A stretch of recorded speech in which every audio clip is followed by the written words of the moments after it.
తీసుకొస్తాను. కొన్ని సంవత్సరముల క్రితము అదొక చిన్న పల్లెటూరు. ఆ పల్లెటూరులో ఒక చిన్న కుటుంబం.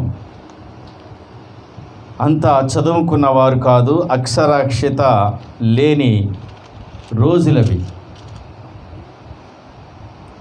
వారికి కొన్ని గేదెలున్నాయి.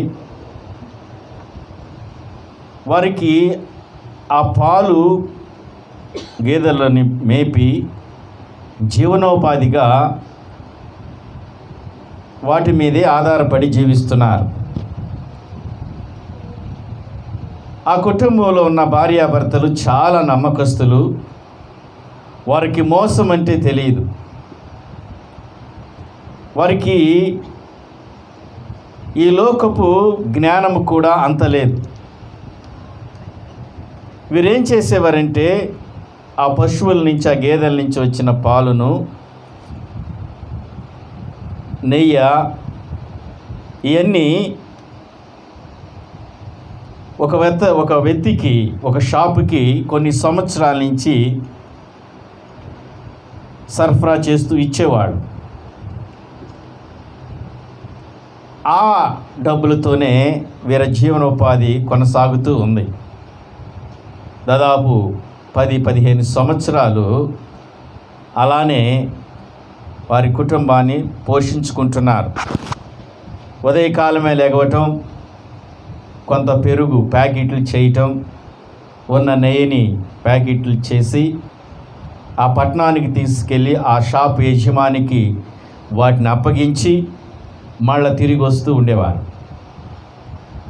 ఒకరోజు ఈ వ్యక్తి నెయ్యి, పాల ప్యాకెట్లు, ఆ పెరుగు అంతా తీసుకుని యజమానుడి దగ్గరికి వెళ్ళాడు. షాప్ దగ్గరికి. షాప్ ఇతను చూసి, నన్ను ఇంత మోసం చేస్తావా నువ్వు?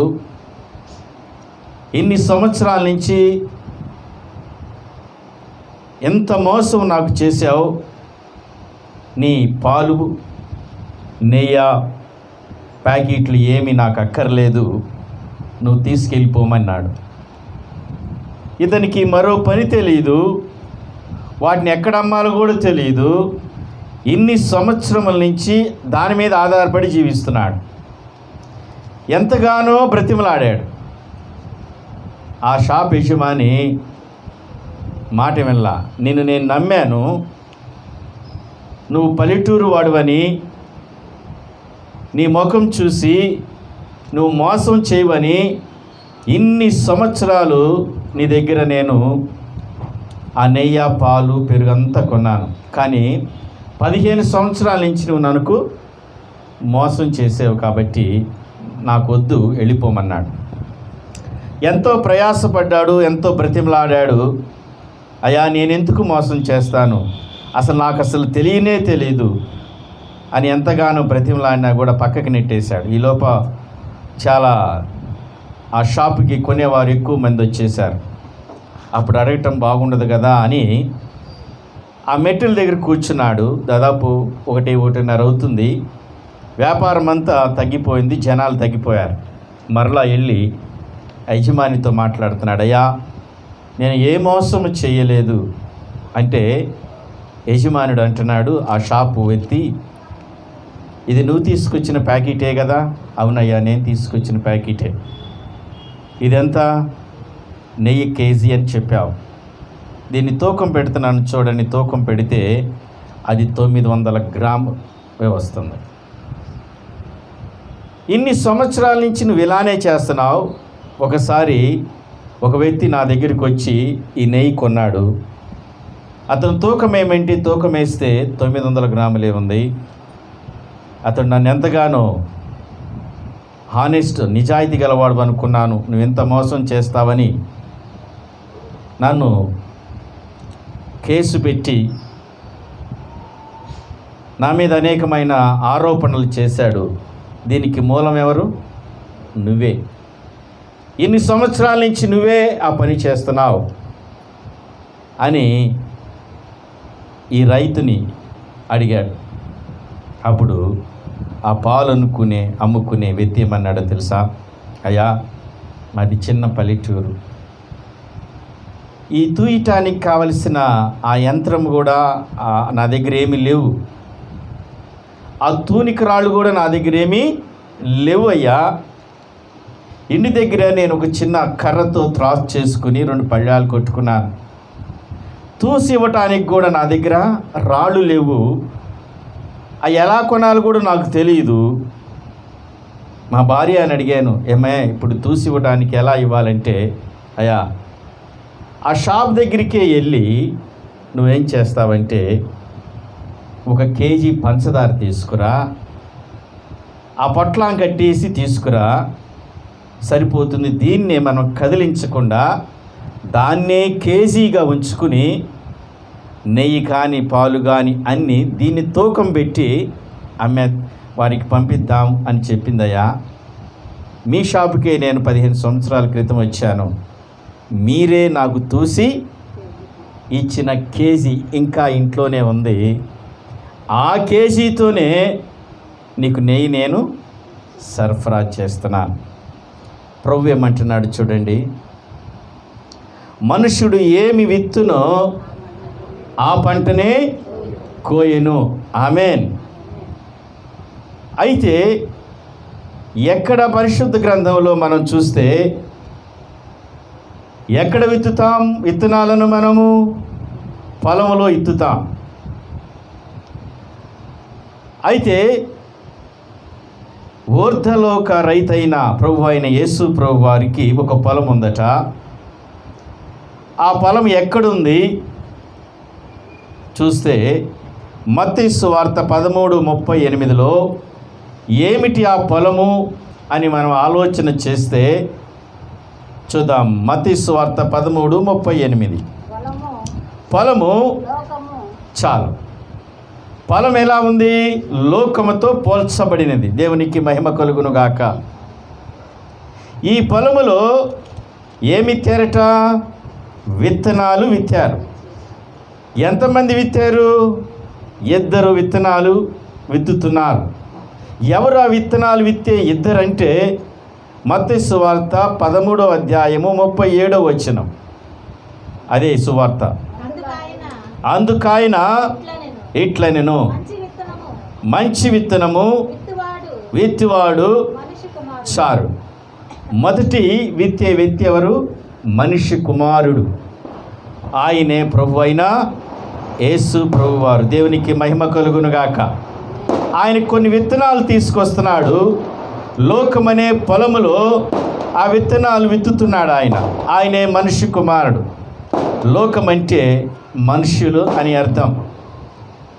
మనుషుల హృదయమే పొలముగా అర్థం చేసుకోవాలి.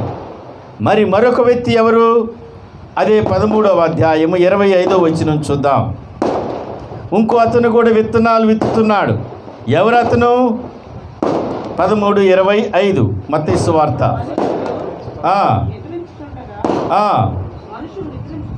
నిద్రించుచుండగా అండర్లైన్, శత్రువు వచ్చి చాలు. మరొక వ్యక్తి వచ్చి ఆ లోకమనే పొలములో మరొకతను వచ్చి విత్తనాలు విత్తుతున్నాడు. ఆయనే శత్రువు, ఆయనే సాతాను. ఇప్పుడు లోకమనే పొలములో విత్తనాలు విత్తుతున్నారు. ఒకరేమో మనిషి కుమారుడు, మరొక వ్యక్తి ఏమో శత్రువు. ఈ శత్రువు ఏ విత్తనాలు విత్తుతున్నాడు? మనుషుల యొక్క హృదయాలలో అంటే చూస్తే గలతీయులకు రాసిన గ్రంథం 6వ అధ్యాయము 8వ వచనం. ఏలయనగా చాలు, విత్తువాడు శరీరము నుండి చాలు. ఈ శత్రువు అయిన సాతాను ఏం చేస్తున్నాడు? శరీరేచ్ఛ అనే విత్తనాన్ని తీసుకొచ్చి హృదయంలో నాడుతున్నాడు. ప్రభు ఏమన్నాడు? నువ్వు ఏది విత్తితే అదే పంట నీకు వస్తుంది. దేవునికి మహిమ కలుగునుగాక. ఈ సాతాను వచ్చి ఏమి తుత్తున్నాడట? శరీరేచ్ఛలు అనబడే విత్తనాలను మనిషి హృదయాలలో నాటుతున్నాడు. ఏ పంట వస్తుంది అప్పుడు? క్షయమనే పంట. క్షయం అంటే శూన్యమని అర్థం. క్షయం అంటే ఎండిన బ్రతుకు అని అర్థం. క్షయం అంటే నిర్జీవం అని అర్థం. క్షయం అంటే ఖాళీ అని అర్థం. క్షయం అంటే నిరుపయోగమని అర్థం. శరీరేచ్ఛలనే విత్తనాలు ఈ శత్రువు వచ్చి మనిషి హృదయంలో నాటుతుంటే వచ్చే పంట ఏంటంటే శూన్యం. నేత్రాశ ద్వారా శరీరాచ్ఛలంటే నేత్రాశ, శరీరాశ, జీవవిడంబం. ఈ విత్తనాలు మన హృదయంలో నాటబడుతుంటే మనకొచ్చే పంట ఏంటో తెలుసా? శూన్యం, నిర్జీవమైనది, నిరుపయోగమైన పంటను కోస్తాం. జాగ్రత్త. ఏ విత్తనాలు నీ హృదయం అనే పొలంలో ఉన్నాయి? శరీరేచ్ఛ అనే విత్తనం నీ హృదయంలో ఉంటే ఒక కాలం వస్తుంది. ఆ కాలంలో ఏ పంట కోస్తావు? క్షయమనే పంట కోస్తావు. జాగ్రత్త. కన్నుకు కనిపించిందంతా నువ్వు చేస్తే క్షయమనే పంట కోస్తావని ప్రభు మాట్లాడుతున్నాడు. మనందరికీ తెలుసు, లూకా సువార్త 16వ అధ్యాయం 19వ వచనంలో ఇక్కడ 2 రకాలైన విత్తనాలు ఇద్దరు మనుషులు నాటుకున్నారు. ధనవంతుడు ఒకడుండెను, బట్టలను వస్త్రములను ధరించుకుని బహుగా.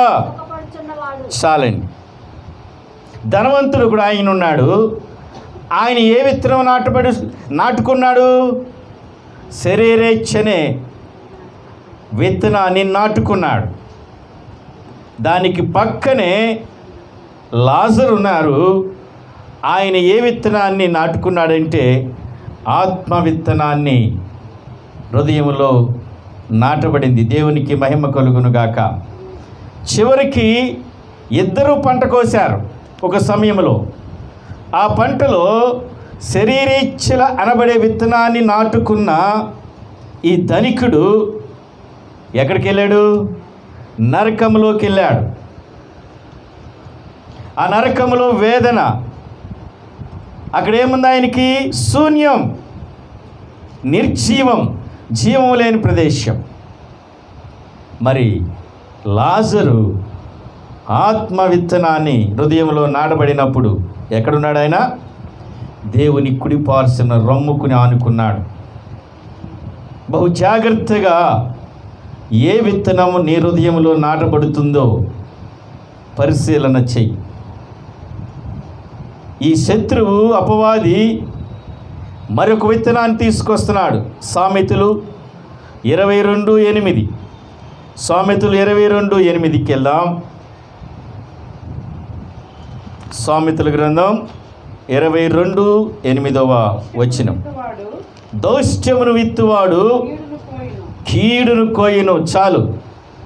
ఇంకో విత్తనం ఏంటో తెలుసా? దౌష్ట్యమును విత్తువాడు ఏ పంట కోస్తాడట? కీడనే పంట కోస్తాడట. దౌష్ట్యం అంటే ఏంటి? హత్యలు, వ్యభిచారము, హింసించబడుట. అంతేకాదండి, ప్రభు అంటాడు పరిశుద్ధ గ్రంథంలో, కత్తిని పట్టుకున్నవారు కత్తితోనే చంపబడతాడు. ఈ దౌష్ట్యం అనే విత్తనము నిర్గమాకాండం 23:8 చూడండి. నిర్గమాకాండం 23:8.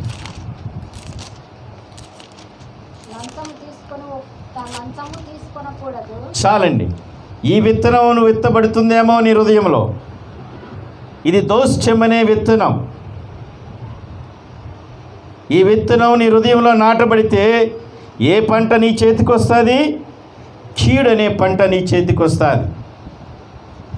దౌర్జన్యము అనే విత్తనాలు నీ హృదయంలో నాటబడుతుంటే ఒకరోజు కీడనే పంట కోస్తావు. జాగ్రత్త. శరీరేచ్ఛనే విత్తనాన్ని విత్తితే శూన్యమనే పంట కోస్తావు. దౌర్జ్యమనే విత్తనాన్ని విత్తబడితే కీడనే పంట కోస్తావు. జాగ్రత్త. ఏ విత్తనం నీ హృదయంలో ఉంది? మరొక విత్తనాన్ని అపవాది తీసుకొస్తున్నాడు. హోషేయ గ్రంథం 8వ అధ్యాయము 7వ వచనం. హోషేయ గ్రంథం 8:7.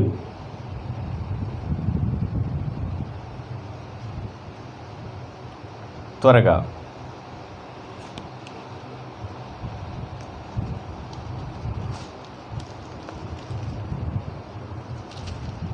నేను అంతసేపు తీశారు అందరూ.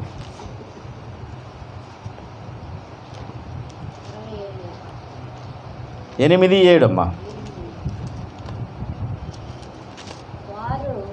వారు ఏమి తెరట వాళ్ళు? గాలిని విత్తి ఉన్నారు గనుక ప్రళయవాయువును. చాలు. వీరేమిత్తారు? హృదయంలో గాలిని విత్తారు. గాలిని విత్తితే ఏ పంట వచ్చింది వాళ్ళకి? ప్రళయవాయువు అనే పంట వాళ్ళకు వచ్చిందట. ఏంటి ప్రళయవాయువు?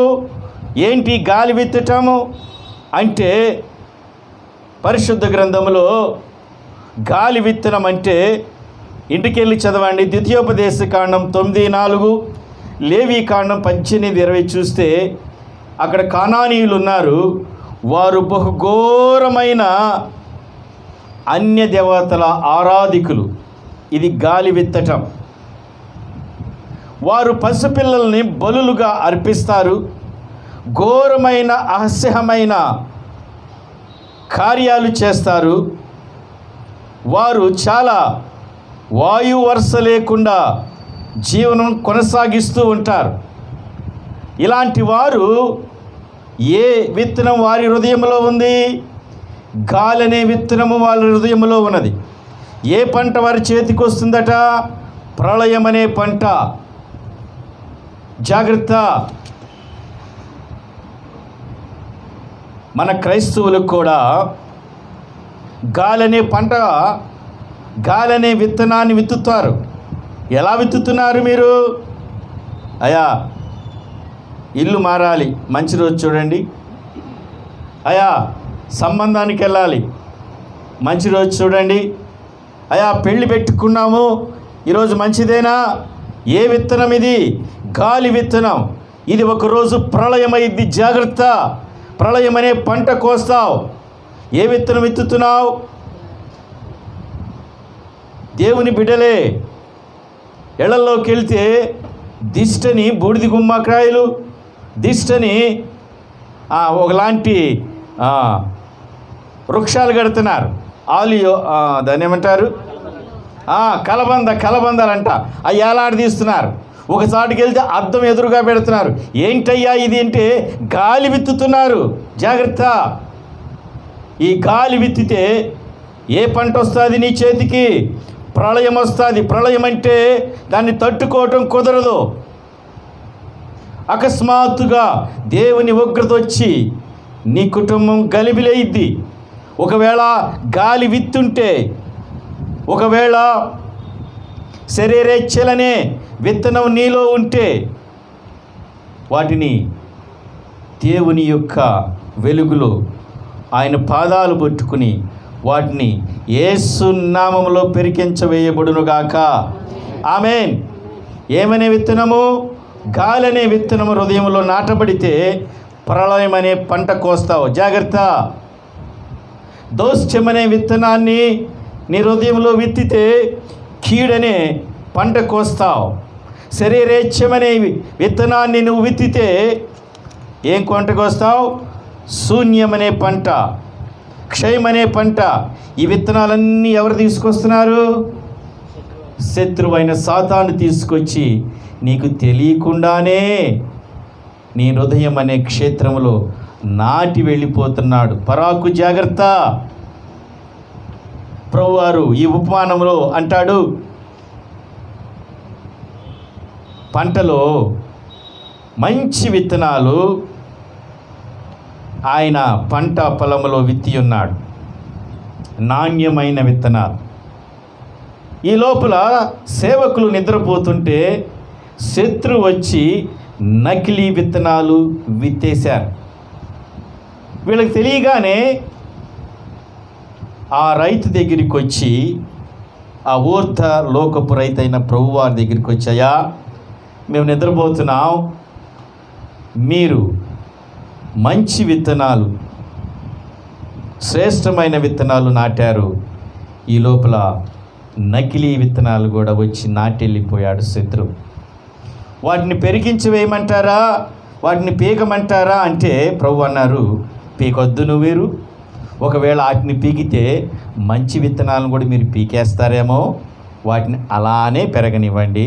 ఒక సమయం వస్తుంది, ఆ సమయంలో వాటిని కోసి వేరుపరిచి నకిలీ వాటిని నిత్య నరకాగ్నిలో పడివేద్దామంటాడు. ఆమేన్.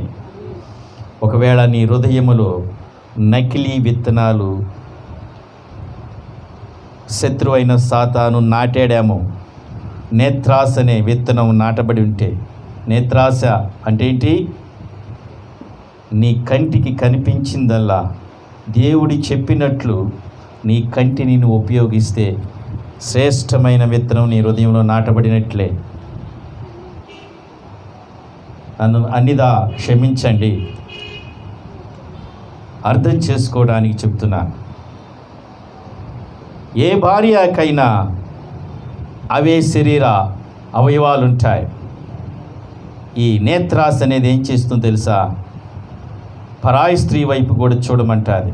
కానీ ఆలోచన చేస్తే భార్యకున్న అవయవాలన్నీ ఆ స్త్రీకి కూడా ఉంటాయి. కానీ ఈ నేత్రాస అనే విత్తనం నీ హృదయంలో నాటబడితే నువ్వు కోసే పంట ఏంటో తెలుసా? క్షయమైన పంట. జాగ్రత్త. చివరి విత్తనం ఏబు గ్రంథం 4:8. ఏబు గ్రంథం 4:8.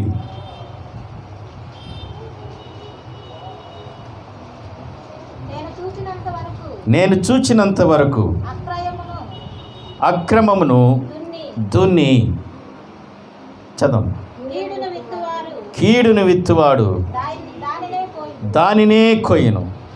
అక్రమమును విత్తేవాడు ఏ పంట కోస్తాడు? అక్రమనే పంటే కోస్తాడు. ఏమిత్తుతున్నావు నువ్వు?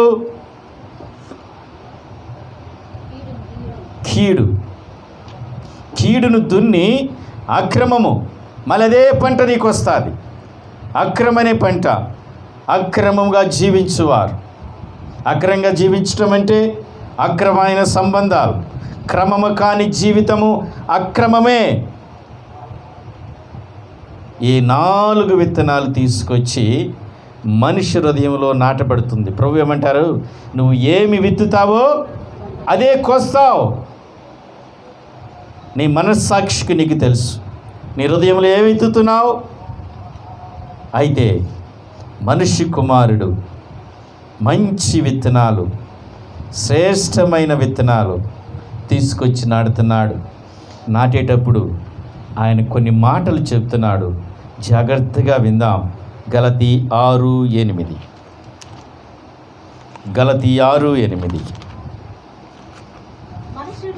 మనుష్యుడు ఏమి విత్తునో ఎలాగనగా బట్టి విత్తువాడు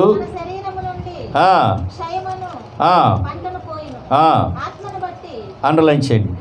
ఆత్మను బట్టి విత్తువాడు ఆత్మ నుండి, ఆమేన్, ఆత్మను బట్టి విత్తువాడు నిత్య జీవం అనే పంటను కోస్తాడు. దేవునికి మహిమ కలుగునుగాక.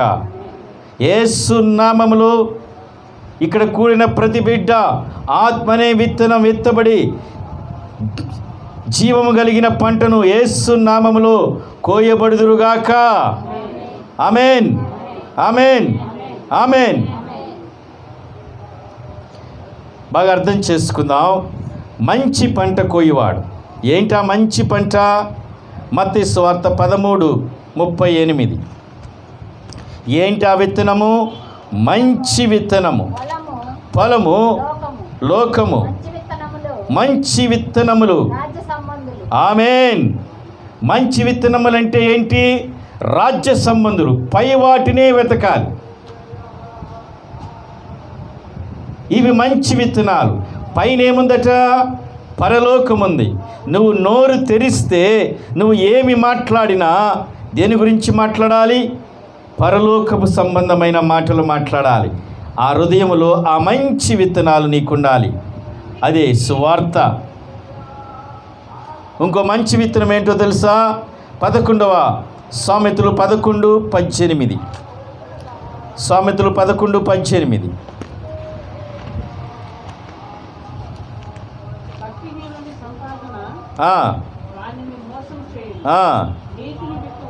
అండల్చే నీతిని విత్తువాడు శాశ్వతమైన బహుమానం పొందును. ఆమేన్. ఏమిత్తుతున్నావు? నీతి క్రియలు. నువ్వు మాట్లాడితే అది న్యాయంగా ఉండాలి. నీ మాట బయటలు వెలువెళ్తుంటే అది నీతిపరముగా ఉండాలి. ఆ విత్తనం నువ్వు విత్తితే శాశ్వతమైన బహుమానం పొందుకుంటావట. ఆమేన్. హోషేయ గ్రంథం 10:12 కూడా చూద్దాం. హోషేయ గ్రంథం 10:12. నీతి ఫలించినట్లు మీరు విత్తనము వేయుడి. ఆమేన్. ప్రేమయును. ఆమేన్. నువ్వు నీతనే విత్తనం వేస్తే ఏ పంట నీ చేతికి వస్తుంది? ప్రేమ అనే పంట నీ చేతికి వస్తుంది. ఆమేన్. ప్రేమ అంటే నిలువెత్తు అర్థం ఏంటో తెలుసా? యేసు ప్రభువారు. ఆమేన్. నువ్వు నీతిగా బ్రతికితే దేవుడే నీకు తోడుగా ఉంటాడు. దేవునికి మహిమ కలుగునుగాక. ఇప్పుడు సాతాను 4 రకాల విత్తనాలు తీసుకొచ్చారు. ప్రభువారు మంచి విత్తనము, నీతి గల విత్తనాన్ని తీసుకొచ్చాడు. అయితే ఈ విత్తనాన్ని ఎలా నాటాలో కూడా ప్రభు చెప్పాడు. రోమీలకు రాసిన గ్రంథం 8:13. రోమీలకు రాసిన గ్రంథం 8:13. మీరు శరీరానుసారముగా ప్రవర్తించిన ఎడల సావవలసిన వారై వందురు గాని ఆత్మచేత శరీర క్రియలను చంపిన ఎడల. ఆమేన్. ఇప్పుడు ఏం చేయాలి? మనం శరీరేచ్ఛలను చంపాలి. దేని ద్వారా? ఆత్మనే విత్తనం ద్వారా. అప్పుడేం జరుగుతుందట? నిత్యము జీవించుదరు. ఆమేన్. ఆ ఆత్మనే విత్తనాన్ని ఎలా నాటాలి? ఇది ఇక్కడ చాలా జాగ్రత్తగా విందాం. చివరికి వచ్చాను. ఇంకొక 5 నిమిషాలు. 2వ కొరింథీ 9వ అధ్యాయము 6వ వచనం. కొరింథీలకు రాసిన గ్రంథం 2వ కొరింథీ 9:6. అందరు తీయండి. కొంచెముగా విత్తువాడు కొంచెముగా పంట కోయను, సమృద్ధిగా ఇత్తువాడు సమృద్ధిగా పంటను కోయను. దేవునికి మహిమ కలుగునుగాక. కొంచెం విత్తువాడు కొంచెం అనే పంట కోస్తాడట. విస్తారంగా విత్తువాడు విస్తారమైన పంట కోస్తాడు. జాగ్రత్త. అదే 2 కొరింథీ 9:10 కూడా వద్దాం. విత్తువానికి, చాలా జాగ్రత్తగా ఉందామాడ, విత్తువానికి విత్తనమును తినుటకు ఆహారమును. చాలు చాలు. ఎంతమందికి అర్థమైంది పదం? మరలా చదువుదాం. విత్తువానికి విత్తనము, తినుటకు ఆహారము. చాలు. ఎంతమందికి అర్థమైంది? అనే రోజున బాబు అన్నయ్య ఎందుకంటే వ్యవసాయం బాగా చేస్తాడు. ఇప్పుడు మనకి వరి ధాన్యం వేసామనుకోండి, ఈ వరి ధాన్యం వేసిన తర్వాత పంటలో నుంచి కొంత పంట మనకు వస్తుంది. ఈ పంటలోనే మరలా విత్తటానికి కొంత ధాన్యం ఉంటుంది. ఆ ధాన్యమే కొంత మన ఆహారానికి, మన జీవనోపాధికి ఉంటుంది. ఆమేన్. దేవునికి మహిమ కలుగునుగాక. మరలా పంట వేయాలంటే ఏం కావాలి? మళ్ళా విత్తనం కావాలి. ఆ విత్తనం ఎక్కడుంది? ఆ పంటలోనే ఉంది. దేవుడు ఏం చేస్తున్నాడు? విత్తనం ఇస్తున్నాడు, పంట కూడా ఇస్తున్నాడు, ఆహారం కూడా ఇస్తున్నాడు. ఆమేన్. దేవునికి మహిమ కలుగునుగాక. జాగ్రత్తగా పట్టుకోండి వాక్యాన్ని. ఎక్కడే నువ్వు ఫలించే ఒక బహు రహస్యమైన సూత్రం ఇమిడి ఉన్నది. దేవునికి మహిమ కలుగునుగాక. ఈ పదం చెబితే సాతాను కూడా బాగా పనిచేస్తాడు మైండ్లో. ఓహో అంటాడు. జాగ్రత్త, పరాకు. ప్రభు ఏమంటున్నాడు? విత్తనము ఆహారం ఇచ్చానంటాడు. ఒకవేళ అనుకుందాం, నాకు 1 ఎకరం ఉంది, దేవుడు నాకు 20 బస్తాలు ధాన్యం ఇచ్చాడు. ఇంకో ఆలోచన చేయకండి. ఆ ధాన్యం మొత్తం నేను తినేసాను అనుకో, మళ్ళీ పంటేయగలనా? ఎందుకంటే మొత్తం తినేసాను నేను. ప్రభు ఏమంటున్నాడు? అబ్బాయ్, నీకు విత్తనం ఇచ్చాను, ఆహారం ఇచ్చాను. ఇప్పుడు మనం ఏం చేస్తున్నాం? ఆ విత్తనాన్ని కూడా తినేస్తున్నాం. జాగ్రత్త. మళ్ళీ చదవండి, అది 2:10. విత్తువానికి విత్తనము, తినుటకు ఆహారం 2 ఉన్నాయి. ఇంకా బాగా అర్థం అవటానికి, ఒక వ్యక్తికి అసలు ఏమీ లేని వ్యక్తి, ఆ వ్యక్తికి ఏమైంది? తినటానికి, జీవించటానికి ఏమిచ్చాడు? కొంత కూలి 100 రూపాయలు ఇచ్చాడు అనుకో. ఆ 100 రూపాయలు ఏముంది? తను తినటానికి ఉంది, విత్తనము కూడా ఉంది. జాగ్రత్త. దేవునికి మహిమ కలుగునుగాక. ఇప్పుడు మీకు ఇంకా అర్థం అవటానికి, అతను కొన్ని కిలోమీటర్ల దూరం వెళ్ళాలి పని చేయటానికి, 100 రూపాయలు వచ్చింది. ఇప్పుడు ఏం చేయాలి? విత్తనం ఉంచుకోవాలి కొంత. ఎందుకు? మళ్ళీ అక్కడికి ఛార్జీలు కావాలి కదా. ఒక 20 రూపాయలు పెట్టుకుని ఏం చేయాలి? 80 రూపాయలు ఖర్చు చేసుకోవాలి. అలా ఖర్చు చేసుకోకపోతే 100 రూపాయలు తినేస్తే వెళ్తానికి ఉంటుందా? ఉండదు. ఒకవేళ నీకు ఉద్యోగం ఇస్తే ఆ ఉద్యోగంలో శాలరీ కూడా విత్తనం ఉంది, ఆహారం ఉంది. జాగ్రత్త. నువ్వు ఆ విత్తనాన్ని కూడా తినేస్తే నీ చేతులు ఖాళీ అవుతాయి. పరాకు. ఆ విత్తనం ఏంటో తెలుసా? దశంశం. ఆ విత్తనం ఏంటో తెలుసా? దశంశ భాగం. ప్రభు ఏమంటున్నాడంటే, ఆ విత్తనము ఇచ్చు, ఆ విత్తనము నాటు. నీకేమైచ్చి ఇది మళ్ళా రెట్టింపు ఆశుద్ధం వస్తుంది. ఒకవేళ నీకు ఇచ్చిన ధాన్యాన్ని, విత్తనాన్ని కూడా నువ్వు తినేస్తే నీ పంట అసలు ఉండదు. ఇది దేవుని యొక్క నియమము, సూత్రం. ఇది ఎప్పుడైతే మీ ముందుకు తీసుకొస్తానో అపవాది ఎండిపోయినట్లుగా, ఆహా ఇలానే చెప్తారు వీళ్ళందరూ, జాగ్రత్త, పరాకు అంటారు. దేవుని బిడ్డ, ప్రభు ఏమంటున్నాడు? అబ్బాయి, నీకు విత్తనం ఇచ్చాను, ఆహారం కూడా ఇచ్చాను. దాన్ని కంటిన్యూ చేద్దాం. అక్కడ బహు శ్రేష్టమైన మాట ఉంటుంది. దయచేయి దేవుడు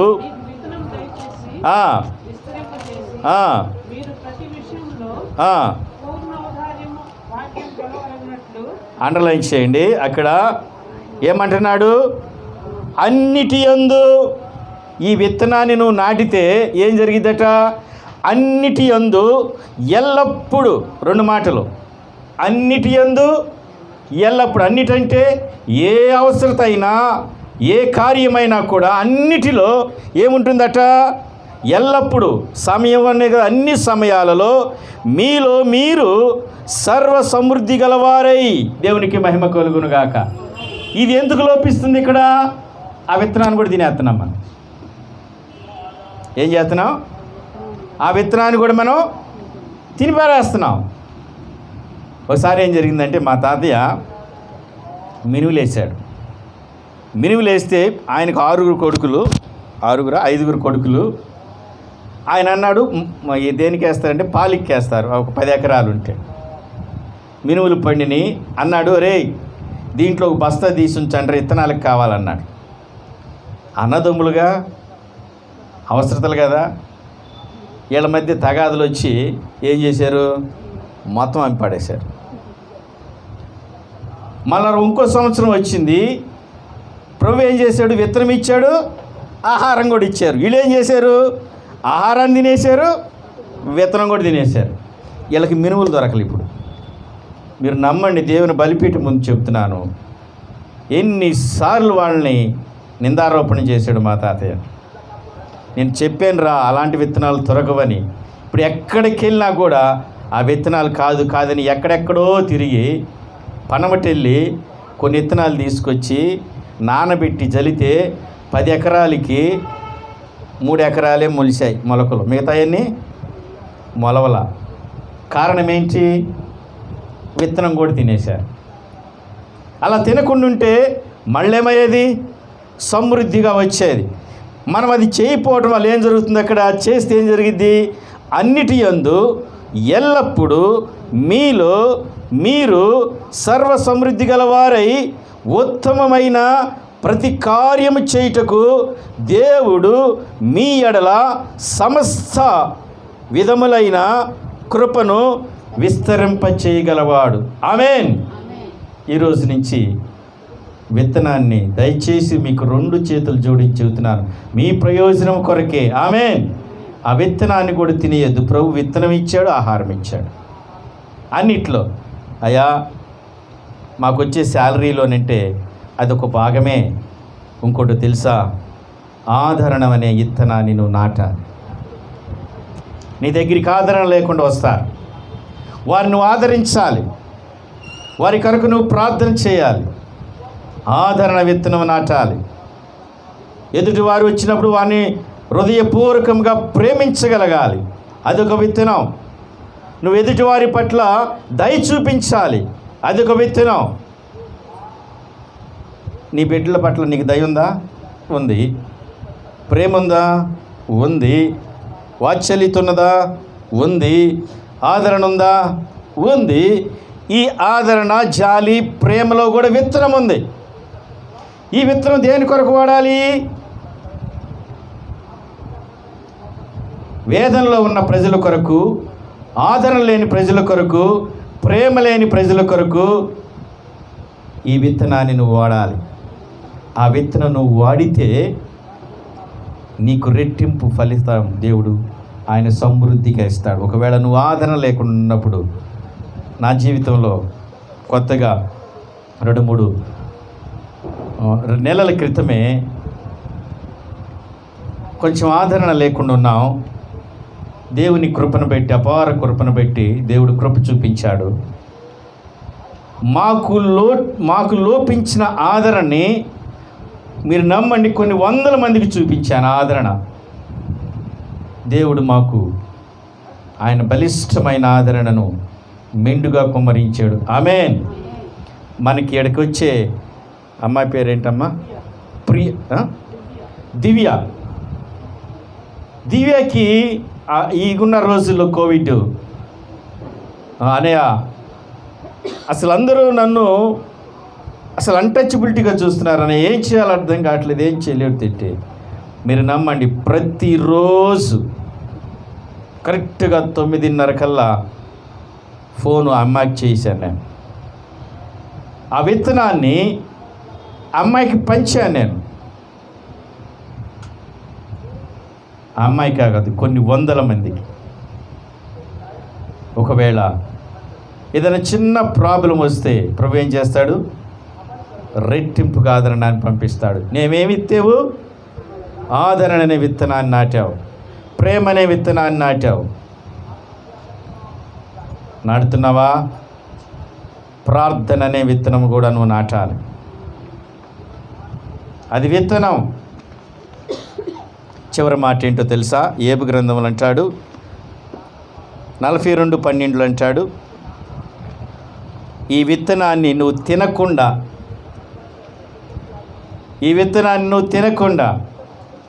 నువ్వు వాడితే, నువ్వు విత్తితే నీకు 200 ఆశీర్వాదం వస్తుంది. ఆమేన్. ఎత్తుతున్నావా? సమయం నీకు ఇచ్చాడు ప్రభు, 24 గంటలు. దాంట్లో విత్తనం ఎంత? 10వ భాగం, సరే 2.5 గంట అనుకుందాం. ఈ విత్తనాన్ని నాడుతున్నావా? ఆ విత్తనాన్ని కూడా తినేస్తున్నావా? జాగ్రత్త. చూద్దాం. ఏబు 42:12.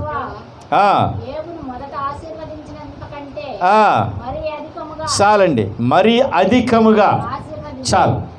ఈ విత్తనం నాటితే నువ్వు చెక్ చేసుకో, నీకొచ్చిన ప్రతి ఆదాయంలో నుంచి, సమయంలో నుంచి, అన్ని కోణాల్లో ఆ విత్తనాన్ని జాగ్రత్తగా తీసుకొచ్చి నువ్వు దేవుని సముఖమందు నాటితే అది అత్యధికమవుతుంది. నమ్ము, దీవించబడతావు. చివరి మాట, ఆఖరి మాట కీర్తనలో 126:5. 126:5. ఈ విత్తనాన్ని ఎలా నాటాలి? కన్నీళ్లు విడుచుతూ నాటాలి. అంటే ఏడుస్తూ నాటుతాం కాదు అక్కడ అర్థం. కన్నీళ్లతో నాటాలి. ప్రభువా, కృతజ్ఞతగా, ప్రభువా ఒకనాడు నాకు లేదు, నాకుంది ఇదే ప్రభువా, దీంట్లో నుంచి మీరు చెప్పినట్లు ఆ విత్తనాన్ని తీసుకొస్తున్నాను, నీ సముఖం ముందు నాటుతున్నానని కన్నీళ్లతో ఆ విత్తనాన్ని నాటాలి.